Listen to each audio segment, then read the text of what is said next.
KHOU 11 Morning News starts now.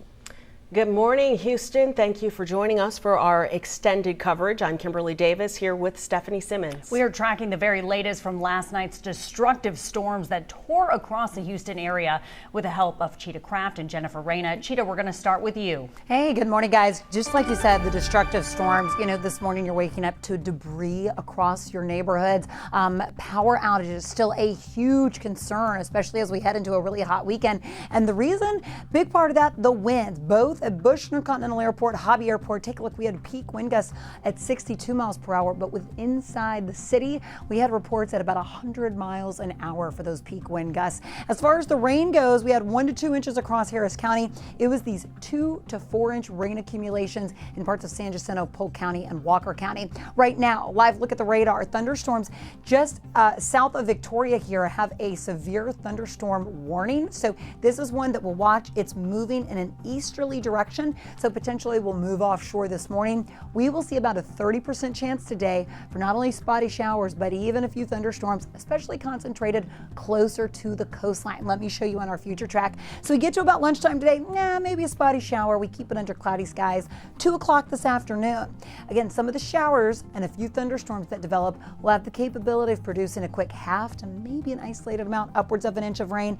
Inside the city, Harris County and north of I-10, we actually keep it mostly quiet, mostly dry. I think only about a 10 to a 20% chance north of the city, more concentrated there right along the immediate coastal areas. Live look outside this morning. We are under cloudy skies.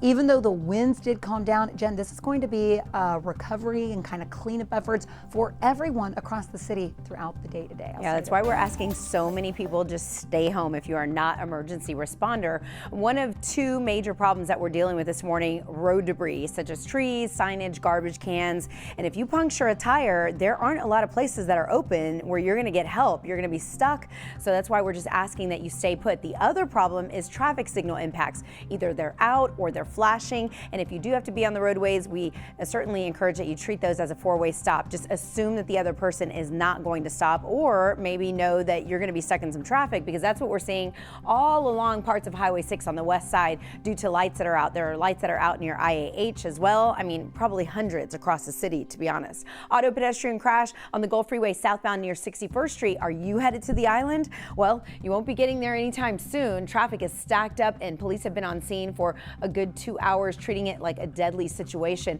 We also have road debris that's been reported in downtown Houston. That's why it's been so slow on the Katy Freeway inbound approaching 45. As I show you what it looks like from our Houston Avenue camera, you can see here as you push in from the Heights, it'll be stop and go. Not as bad as some mornings, but definitely slow. And then 99 here at Morton, there are parts where you can see drivers are moving at posted speeds. For a look at quick drive times, the longest drive time probably out of the north, 41 minutes down I-45. Most of your traffic is between the Shepherd Curve and 610. Good luck. Stay off the roads if possible.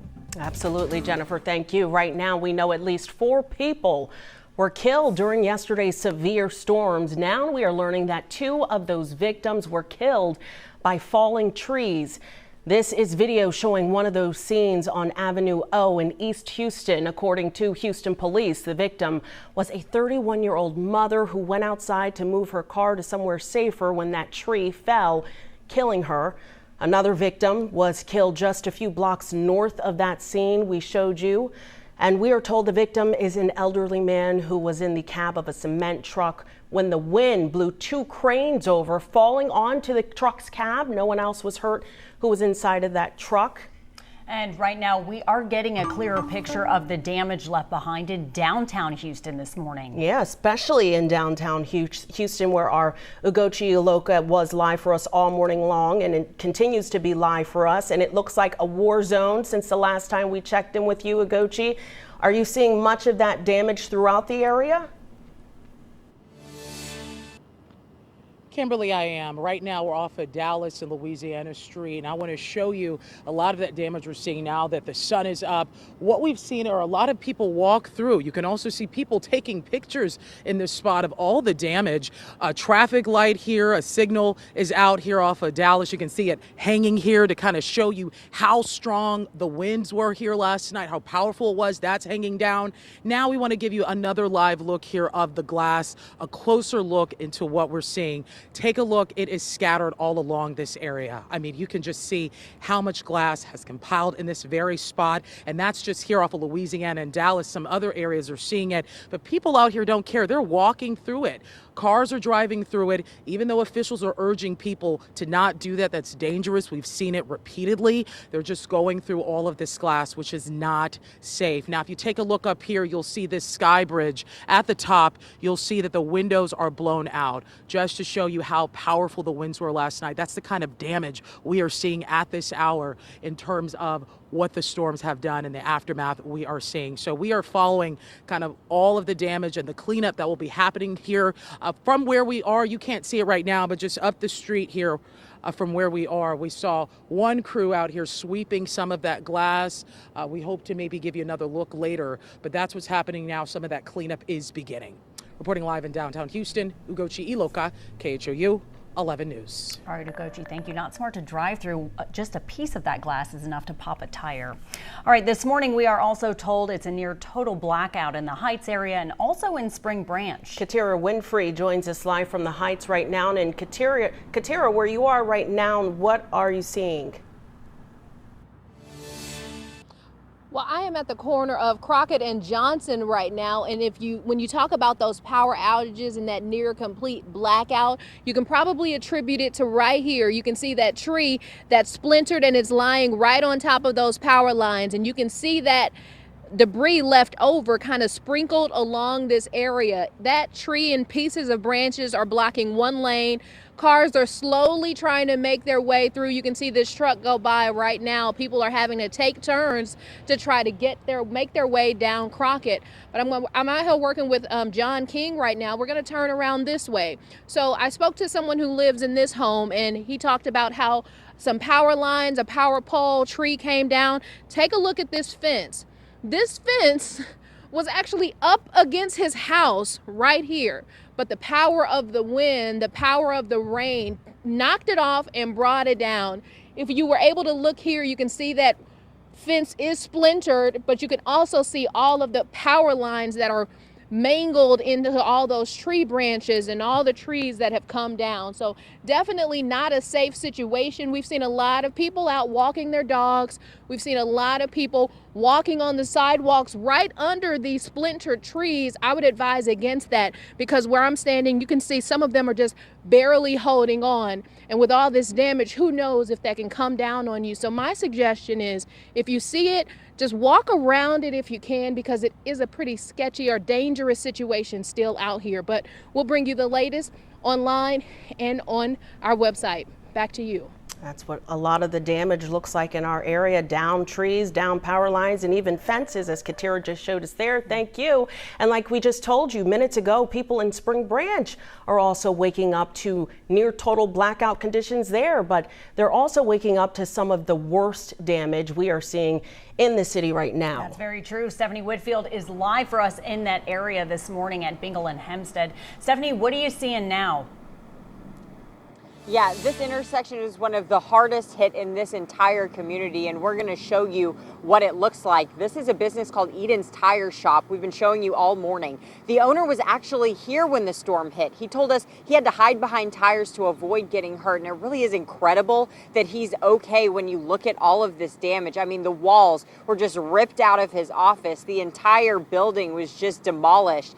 There are power lines snapped like twigs and power lines down everywhere. Now, I do tell you that the power lines have been de-energized, which is why police say it is safe for us to be out walking around right now. But there's one more thing that I want to point out. There's a mail truck that's just toppled over on its side in the middle of all of this debris. It was just parked here when the storm blew through. Luckily, we've been told the driver of the truck is okay, and so is all of the mail. It was removed last night. But right now, you're looking at all of the debris that's just toppled over in the middle of Bingle. Parts of the building in the middle of the street obviously shut down in both directions. No cars making their way through right now. But there are down trees and power lines all over Spring Branch this morning. Plus, all of the traffic lights are out for miles in every direction. So if you're driving through this area, just be safe and go slow. Stephanie Whitfield, KHOU 11 News. Seeing that mail truck toppled over like that. Really shows you how powerful those winds were. That's at least a few thousand pounds. Yeah, and Cheetah and the rest of our weather team was saying that the winds at some point reached up to a Category 1 hurricane level. So that is very scary, very strong there. Absolutely, more than 100 miles per hour. Stephanie Whitfield, thank you for that live report. And last night, we heard from Houston Fire Chief Pena, who said the majority of their calls they were receiving were for gas leaks. Also very dangerous. So if you are waking up right now and you smell gas, here's what you need to do. First, you need to get out of your home. Next, do not use your phone until you can no longer smell gas. Using your phone can potentially cause a spark, and if you're near a gas leak, that spark could ignite. Then once you're outside and you no longer smell the gas, Chief Pena says, then you can use your phone to call 911.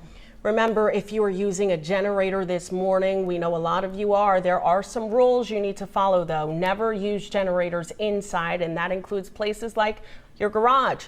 Keep them away from doors, windows, and even vents that could let carbon monoxide indoors. If you start to feel sick, dizzy, or even weak while using a generator, get to fresh air as quickly as possible. In the future, make sure you have carbon monoxide detectors installed in your home to get early warning signs.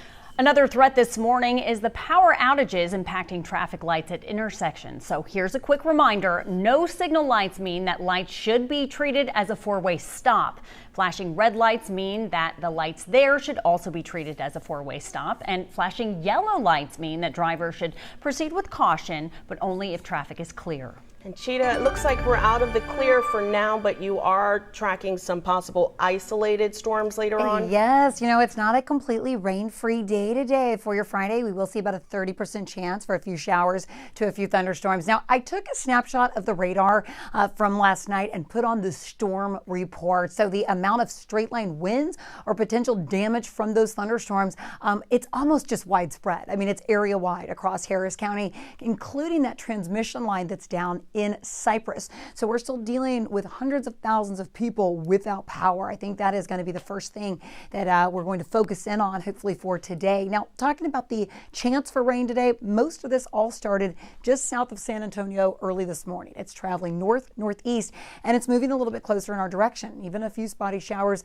from Wharton County and notice just out west. Now, what I'm expecting, a lot of this is going to kind of fizzle out. When you see this light green on the radar, really light activity. So keep in mind a stray shower is possible before noon, but it's a better chance as we head towards our afternoon hours. A big, broad view on our future track, 10:30 this morning, again under cloudy skies, but we're still looking mostly quiet. Getting to 2 o'clock this afternoon, here's the chance for a few of those thunderstorms. Notice where it's concentrated, areas south of I-10. So within Harris County, and I think a lot of our northern counties today, you actually get a little bit of a break. I'm going to keep a 20% chance in for a spotty shower here in town and north of, but more like a 30 to maybe even spots of a 40% chance once you get really hug the coastal areas. That's where I think the better chance for some of those thunderstorms will fire up. After today, that is it for the rain and these thunderstorms.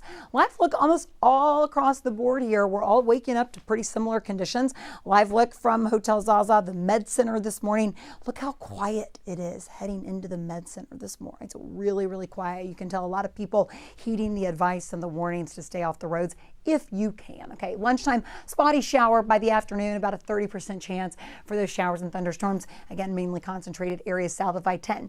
Heat is not the issue today. I mean, it's muggy out there. You can feel it really, really soupy outside, but the heat comes into play tomorrow and Sunday, and that's when I think those power outages, I'm really hoping it's restored. Feels like temperatures more into the upper 90s. Jen, these 90s stick around next week, but the amount of debris that I saw driving into work this morning, just tree limbs down, trees down, garbage cans blown across, you know, your neighborhood. A lot to do today. Yeah, I mean, and people who aren't from our area might think that we're used to this. This is very unusual for a thunderstorm or a storm of any magnitude to come through with those hurricane force winds, knocking out hundreds of power lines and signal lights across our area. So if you have to hit the roadways, I know we're encouraging you not to do so, but we have a lot of lights that are out, not just the few that I'm going to mention, but delays along Highway 6, you will be forced to treat those as a four-way stop. There are delays down here in Missouri City off of 90. So anywhere you go, you are likely to have to sit through extra traffic conditions, side streets, getting out of neighborhoods. It's really tough.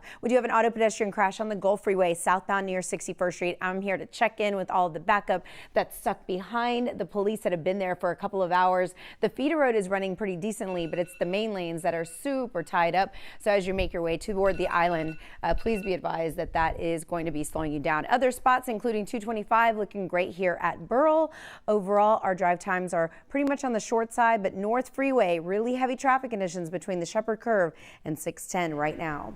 Yeah, you can definitely see all that red on the big map. Jennifer, thank you. We are staying on top of this situation as crews work to restore power in the area. You can get the latest updates as soon as we learn them on the KHOU 11 mobile app or visit KHOU.com so you have the latest on what's happening no matter the time. But for now, thank you so much for joining us. We will be back on the air for KHOU 11 News at noon. Stay safe.